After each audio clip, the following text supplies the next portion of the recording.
우리 모든 그리스도인들은 누구라도 이 하나님의 뜻을 알고 싶어 합니다. 그런데 문제는 하나님의 뜻을 아는 것이 그렇게 쉽지 않다는 데 있습니다. 오늘 우리는 어떻게 하면은 하나님의 뜻을 알 수 있을까? 7가지를 생각하려고 합니다. 어떤 일을 처리할 때 이 7가지를 점검해 본 후에 모두 이상이 없다라고 판단이 되면 그 일은 하나님의 뜻이다 라고 확신을 가지셔도 좋습니다. 첫 번째, 하나님께서 성경을 통해서 나에게 무엇이라고 말씀하시는가를 통해서 점검하는 겁니다. 누가복음 24장 32절에 보면은 길에서 예수님을 만났는데 두 제자가 예수님과 헤어지고 난 다음에 이렇게 말합니다. 길에서 우리에게 말씀하시고 우리에게 성경을 풀어주실 때 우리 속에서 마음이 뜨겁지 아니하더냐.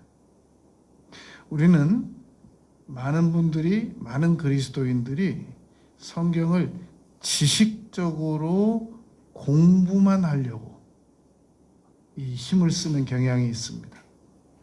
그래서 누군가가 성경 어느 곳을 이야기하면 나도 그거 알아. 나도 그 내용 알아. 모르면 창피하니까 그 정도 선에서 성경 공부를 해나가려고 하는 경향이 은근히 많단 말입니다. 그런데 성경 공부는 하나님께서 그 성경 말씀을 통해서 나에게 무엇이라고 말씀하시는가, 이걸 우리가 발견하기 위해서 성경을 꾸준히 공부해 나갈 필요가 있단 말입니다. 모든 성경은 하나님의 감동으로 된 것으로서 교훈과 책망과 바르게 함과 의로 교육하기에 유익하니 라고 디모데후서 3장 16절에서 말씀했단 말입니다. 여러분, 일반 책에서 기록되어 있는 내용들은 그냥 정보입니다. 그런데 이 성경 말씀은 특별한 것이 오늘도 살아있어서 나에게 관절과 골수를 찔러 쪼개기까지도 하는 말씀으로 역사가 이루어진단 말입니다. 히브리서 4장 13절 14절 말씀처럼 그러하다는 겁니다. 그러므로 항상 하나님의 말씀을 읽을 때는 긴장을 풀지 말아야 됩니다. 어느 구절을 통해서 나에게 말씀하실지 모르기 때문에 나에게 하나님께서 말씀을 통해서 성경 말씀을 통해서 말씀하시는 걸 어떻게 하느냐? 마음이 뜨겁지 아니하더냐라고 사인이 온단 말입니다. 그냥 평범하게 읽을 때는 로고스, 그냥 말씀입니다.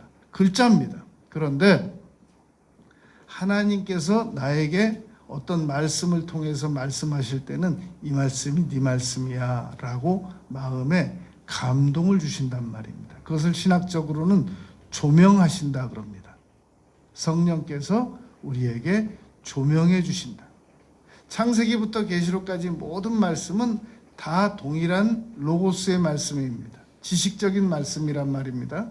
그런데 그것이 곧 나의 말씀이 될 때는, 하나님께서 그 말씀을 통해서 나에게 말씀하실 때는 터치를 하신단 말입니다. 마음이 뜨거워지거나 감동이 생겨진다는 겁니다.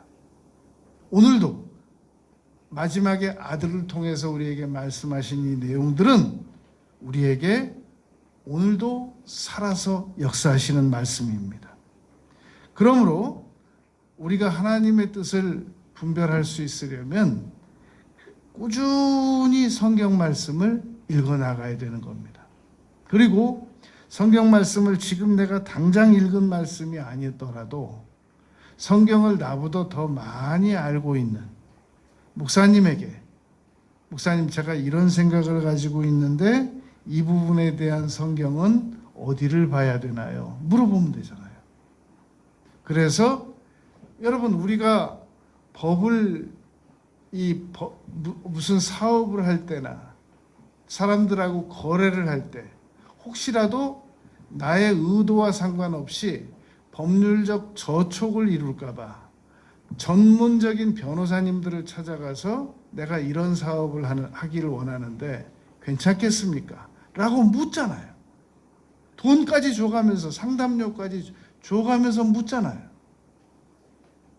우리가 하나님의 뜻을 알려면 성경 말씀을 항상 근거 삼아서 점검을 해야 된단 말입니다. 다윗은 왕이 된 후에 하나님의 법궤를 시온성, 예루살렘 성으로 모셔가려고 이 우사와 그 형제에게 이 소 달구지에다가 얹어가지고 법궤를 옮기게 했단 말입니다. 그런데 하나님께서는 항상 법궤는 레위 사람들에게만 손수 지도록 하라라는 성경 말씀이 있다는 사실을 미처 깨닫지를 못했던 겁니다.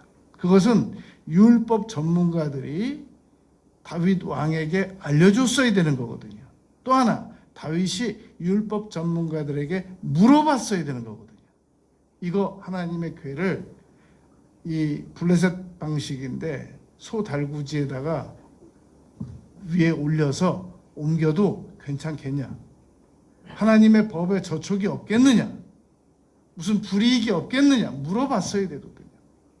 그런데 열정만 가지고 열심만 가지고 하나님의 궤를 옮기다가 소가 이 날뛰므로 말미암아 우사가 그것을 붙잡다가 그 자리에서 죽었단 말입니다. 내가 하나님의 법을 알고 어기든 모르고 어기든 어긴 것에 대해서는 대가를 치러야 된단 말입니다. 여러분, 우리가 세상 법을 알고 어기든 모르고 어기든 어기면 그에 상응하는 대가를 치르게 됩니다. 우리가 건강에 대한 법을 알고 어기든 모르고 어기든 어기면 우리 건강에 이상이 온단 말입니다. 그러므로 항상 우리가 하나님의 뜻을 살피기 위해서는 성경을 꾸준히 읽어 나가야 되고 꾸준히 공부해 나가야 되고 무슨 중대한 결정을 할 일이 있을 때는 하나님의 말씀에 위배되는 것은 없는지 잘 살펴야 한단 말입니다. 두 번째, 하나님의 뜻을 아는 방법은 예수님이시라면 이 문제를 어떻게 처리하시기를 원하실까 생각해 보는 겁니다. 아주 오래전에 찰스 몰러 셸돈이라는 사람이 예수라면 어떻게 할 것인가 라는 책을 쓴 일이 있었습니다. 이 예수님이라면 이 문제를 어떻게 처리하실 것인가는 나보다 신앙이 더 깊은 사람이라면 이 문제를 어떻게 처리할 것인가 라는 관점으로 바라보아도 됩니다. 그러나 우리의 기준은 예수님이시기 때문에 예수님이시라면 이 문제를 어떻게 처리하실 것인가 우리가 양심적으로 물어보는 겁니다. 예수님이시라면 나처럼은 처리 안 하시겠지. 그러면 그것은 하나님의 뜻이 아니란 말입니다. 빌립보서 2장 5절에 너희 안에 이 마음을 품으라 곧 그리스도 예수의 마음이니 예수님이시라면 이렇게 생각 안 하시겠지. 그러면 그것은 수정되어야 한단 말입니다. 하나님을 아는 것을 대적하여 높아진 것을 다 무너뜨리고 모든 생각을 사로잡아 그리스도에게 복종하게 하니 예수님께서 이 문제를 생각하실 것처럼 나도 복종시키는 겁니다.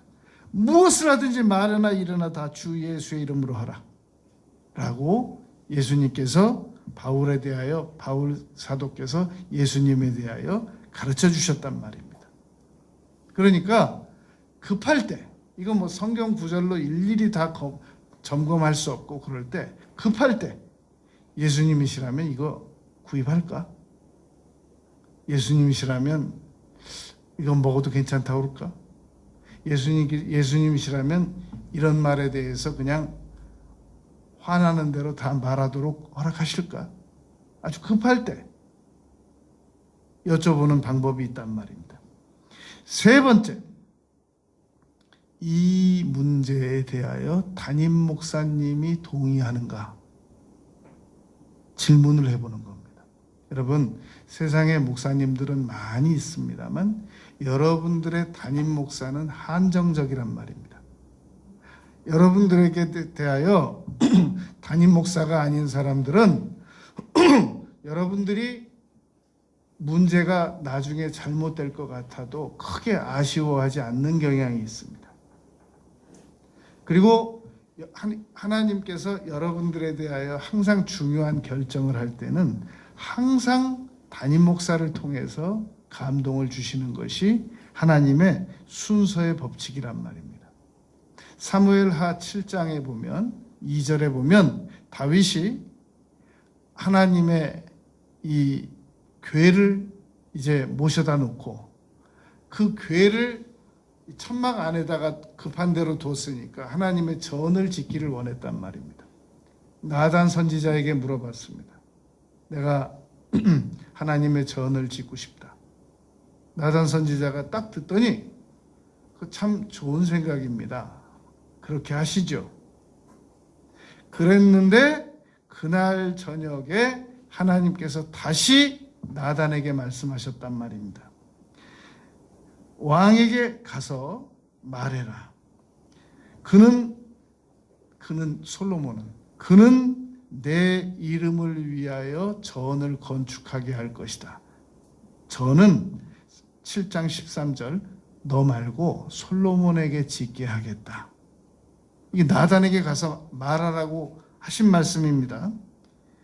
17절에 나단이 이 모든 말씀들과 이 모든 계시대로 다윗에게 말하니라. 그랬더니 다윗이 21절에서 다시 좀 한번 여쭤봐. 그러지 않고 이렇게 반응했습니다. 주의 말씀으로 말미암아 주의 뜻대로 이 모든 큰 일을 행하사 주의 종에게 알게 하셨나이다. 나단을 통해서 주님의 뜻을 제게 알게 하셨군요. 알겠습니다. 그리고 그 성전 짓는 것을 깨끗이 포기하고 모든 준비를 해서 솔로몬에게 넘겨줍니다. 여러분, 이때 당시는 어느 나라의 한 나라의 왕이 되면 제일 먼저 하는 것이 건물부터 짓는 것이었습니다. 그것이 자기의 위세를 과시하는 것이고 왕으로서 최소한 어느 건물 하나는 지어야만 그래야 자기 체면이 선다고 생각했단 말입니다. 여러분, 요한복음 2장에 나오잖아요.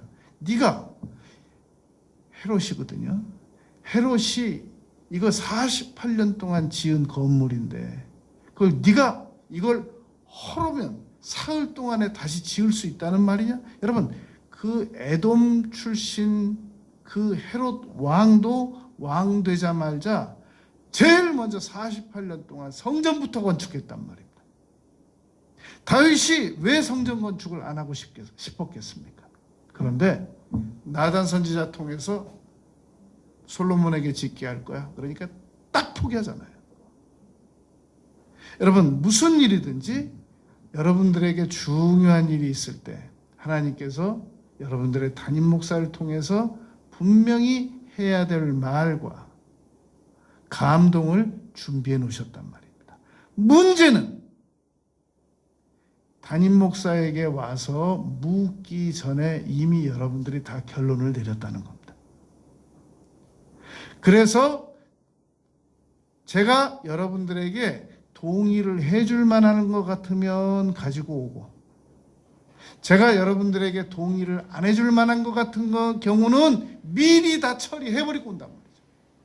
미리 다 처리해버리고 안 오거나 은밀히 처리해버리거나 아예 안 가지고 오거나 하나님의 뜻을 요한복음 7장 17절 알려고만 하면 얼마든지 알 수 있다 라는 말입니다. 히브리서 13장 17절입니다. 너희를 인도하는 자들에게 순종하고 복종하라. 그들은 너희 영혼을 위하여 경성하기를 자신들이 청산할 자인 것 같이 하느니라. 그들로 하여금 즐거움으로 이것을 하게 하고 근심으로 하게 하지 말라. 그렇지 않으면 너희에게 유익이 없느니라. 여러분, 이 바울 사도가 이제 로마로 상소해가지고 압송돼 가는 과정이었습니다. 그런데 배 길이 한쪽으로 또 갈 수도 있고 또 한쪽으로도 갈 수 있고, 우리가 고속도로도 이리로 또 갈 수 있고 저리로도 갈 수 있고 그러지 않습니까?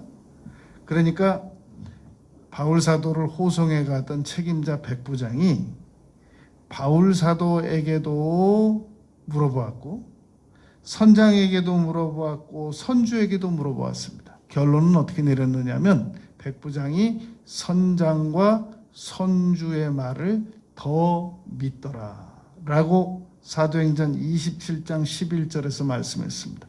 결론은 어떻게 났느냐? 유라굴라 광풍을 만나게 되었습니다. 그래서 27장 21절에 보면 바울 사도가 이렇게 말합니다. 여러분이여 내 말을 듣고 그레데에서 떠나지 아니하여서 이 타격과 손상을 면하였더라면 참 좋을 뻔하였느니라. 남풍이 순하게 불매 그들이 선장과 선주의 말이 옳은 줄 알고 그레데에서 해변을 끼고 행하더니 곧 광풍 유라굴라 광풍이 몰려오더라 라고 말했단 말입니다. 여러분, 우리가 하나님께 여쭤보지 않고 사람에게 물어보고 나서 일을 진행할 때 처음에는 잘 돼 보이는 경향이 있습니다. 그러나 결과가 안 좋게 된단 말입니다. 천만다행인 것은 내비게이션 원리라는 게 있습니다. 내비게이션이 처음에 알려준 곳으로 가다가 자칫 그 길을 놓치고 한 블럭을 더 가게 되면 내비게이션이 자동으로 조절해서 다시 다음 길로 안내해 주는 경우가 있단 말입니다. 우리가 하나님께 여쭤보고 무슨 일을 처리해야 되는데 처음에 불순종하고 인간적인 생각이 있고 그래서 하나님께 순종하지 않고 잘못 처리했더라도 하나님께서는 두 번째, 세 번째 다시 기회를 주신다는 겁니다. 늦었지만 빨리빨리 순종을 해 나가야 하는 겁니다. 그래서 욥기 33장에 보면 하나님께서는 한 번 말씀하시고 또 말씀하시고 잠잘 때 꿈으로 또 말씀하시고 뼈에 쑤신같이 고통을 통해서도 말씀하시고 그렇게 욥기 33장에서 말씀했단 말입니다. 네 번째, 하나님의 뜻을 아는 방법은 하나님께서 나에게 주신 은사와 일치하느냐 하는 문제입니다. 하나님께서 나의 DNA에 은사를 넣어주셨단 말입니다.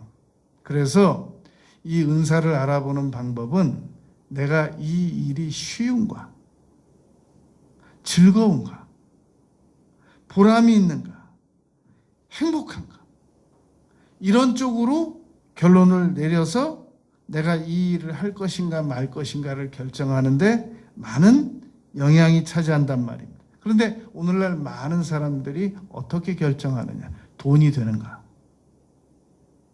안정적인가?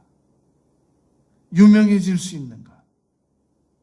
이런 쪽을 먼저 생각을 하고 그 일이 나에게 적성에 맞는가? 내 자식에게 적성에 맞는가? 이런 거는 고려를 잘 하지 않게 된단 말입니다.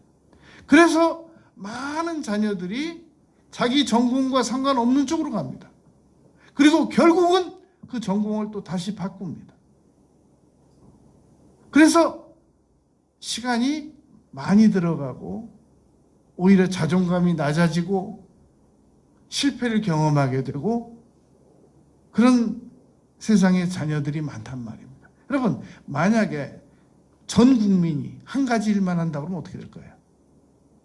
그럼 누가 농사 짓고 누가 비행기 몰고 누가 자동차 몰고 누가 청소부하고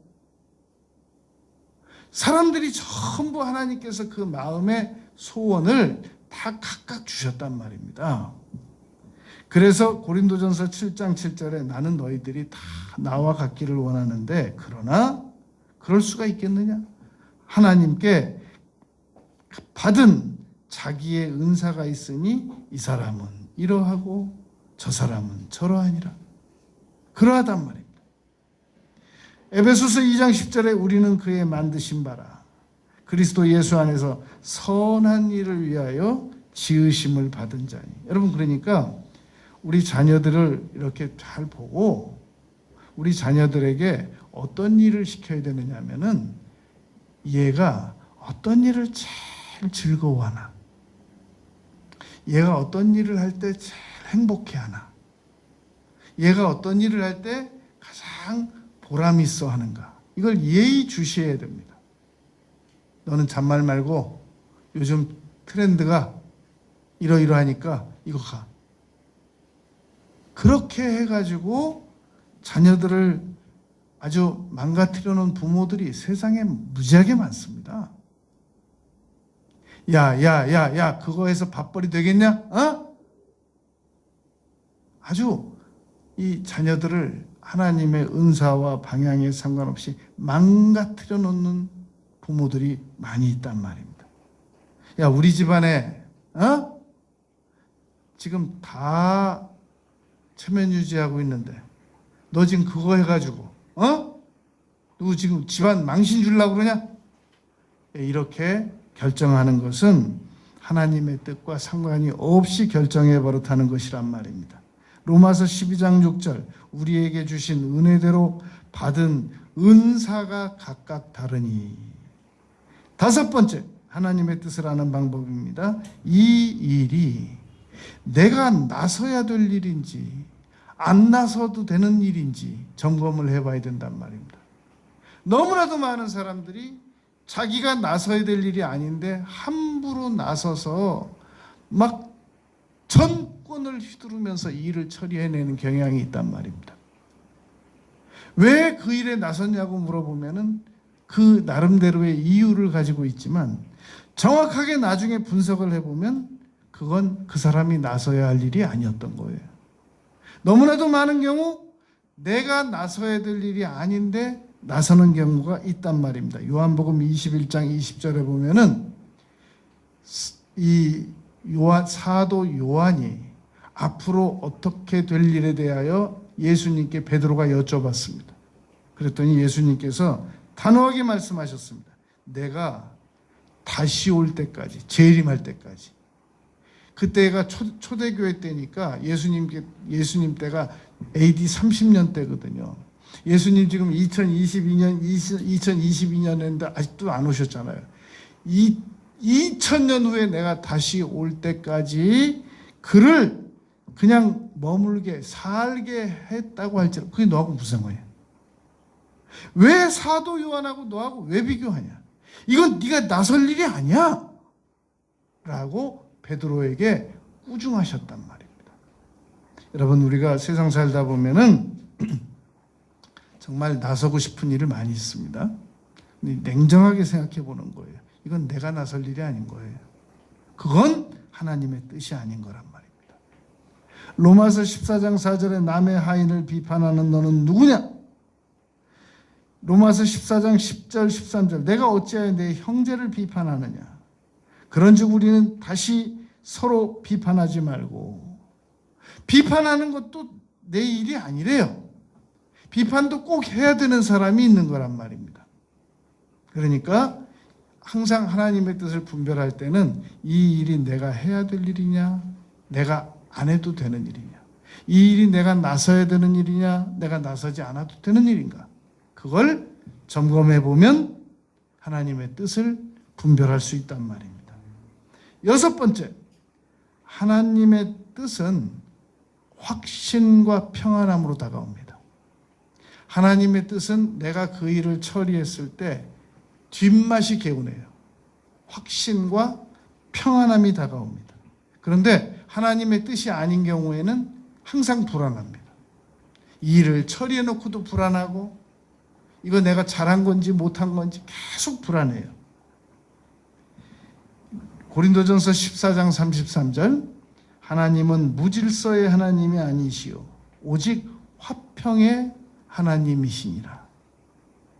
빌립보서 4장 6절 7절 아무것도 염려하지 말고 모든 일에 기도와 간구로 너희 구할 것을 감사함으로 하나님께 하리라.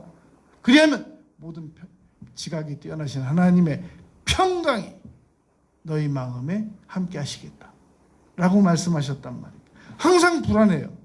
아침에는 긴 것 같은데 오후에는 불안하고 오후에는 긴 것 같은데 아침에는 불안해요. 그럼 아직 하나님 뜻이 아닌 겁니다. 확신과 평안함이 있단 말입니다. 확신은 있는데 평안함이 없어요. 평안함은 있는 것 같은데 확신이 없어요. 아닌 거란 말입니다. 이건 내가 지금 나아가야 할 타이밍도 아니고 이것은 지금 내가 처리해야 될 일도 아니다라는 겁니다.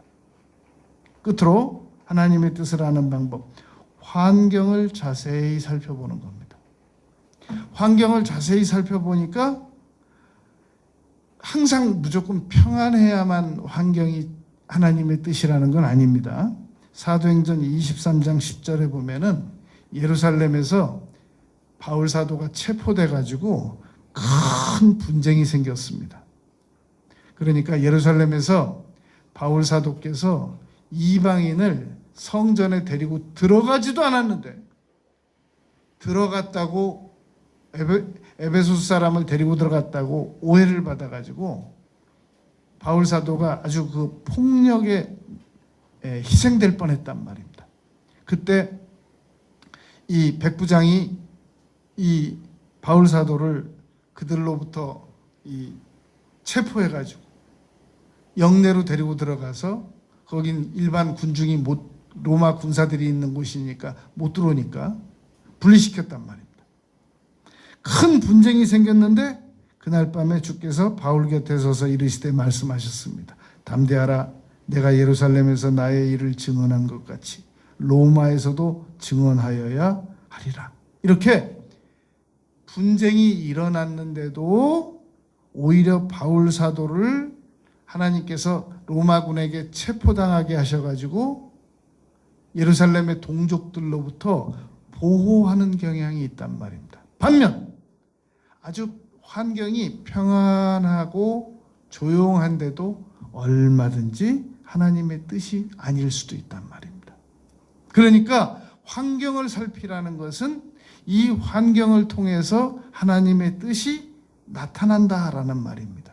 바울 사도가 예루살렘에서 체포됐을 때 바울 사도가 풀려 나오기만 나오면 율법을 배반하고 모세를 배반한 자라는 죄명으로 바울을 죽이려고 하는 사람이 40명이나 밥도 먹지 않으면서 기다리고 있었단 말입니다. 그 사실을 바울 사도의 생질이 알고 사도행전 23장 16절에서 바울에게 면회를 가서 알려주었단 말입니다. 삼촌 지금 나오시면 삼촌을 죽이려고 하는 사람들이 40명이나 됩니다.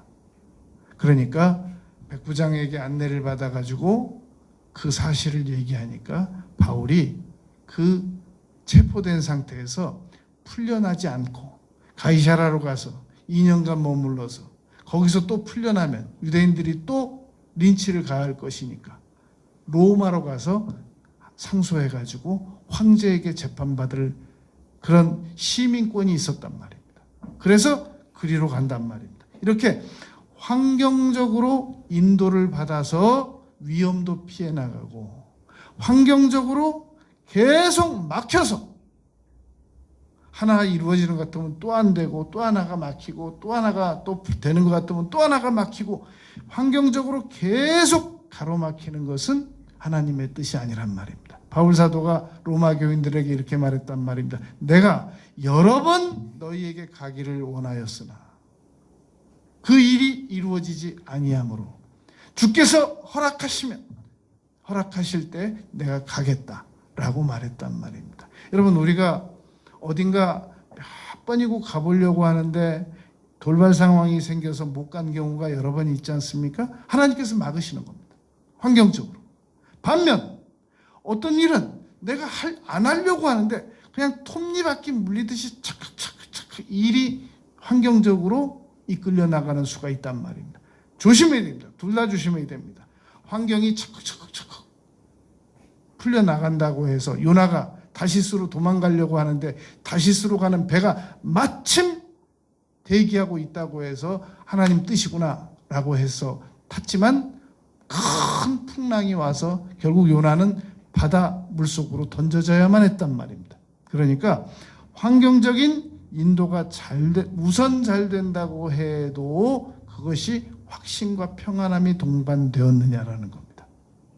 그리고 환경이 자꾸 가로막힌다고 해서 하나님은 도대체 무슨 일을 내가 하려고만 하면 전혀 협조를 안 하신다고 말하는데 협조 안 하는 게 잘 되는 거잖아요. 빌리그람 목사님 사모님께서 책을 한 권 쓰셨습니다. 생전에. 거기다 이렇게 내용을 적었단 말입니다. 하나님께서 내가 하고 싶어 하는 일을 다 많은 경우 막아주신 거, 그걸 감사드린다. 만약에 내가 하고 싶은 대로 다 했다면 나의 인생은 망했을 거다. 여러분, 만약에 우리가 하고 싶은 거 다 하나님께서 허락하셨다면 여러분, 우리 어떻게 될지 모릅니다. 그래서 잠언 14장 12절입니다. 어떤 길은 사람이 보기에는 바르나 필경은 사망의 길이니라. 여러분, 오늘 본문 말씀입니다. 에베소서 5장 17절. 그러므로 어리석은 자가 되지 말고 오직 주의 뜻이 무엇인가 이해하라.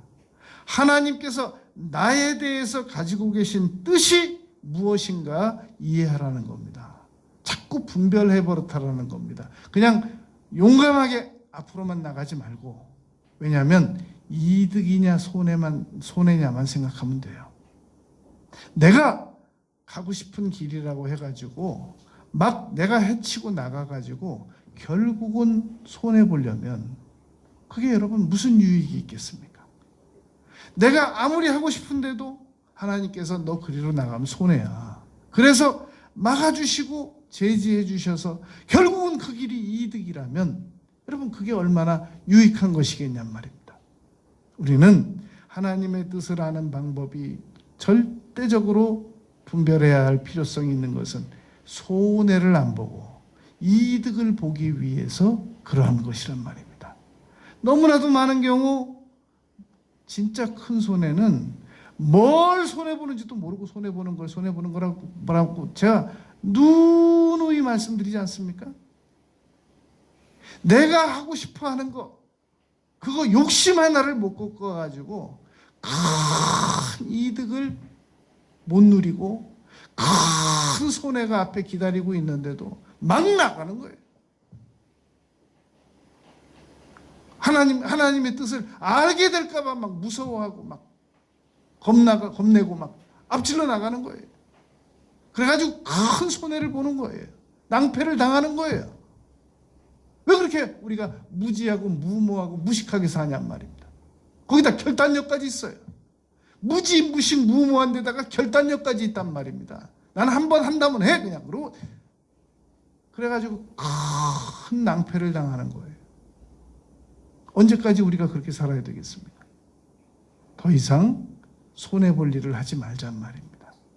그냥 이득 보려고 아침부터 저녁까지 그 허리 아픈데 쉬지도 못해가면서 열심히 일해가지고 큰 신이 하루에 10만 원, 20만 원, 30만 원 벌어가지고 하나님께 뜻 여쭤보지도 않고 나가가지고 그냥 막 1억, 2억을 막 사기당하고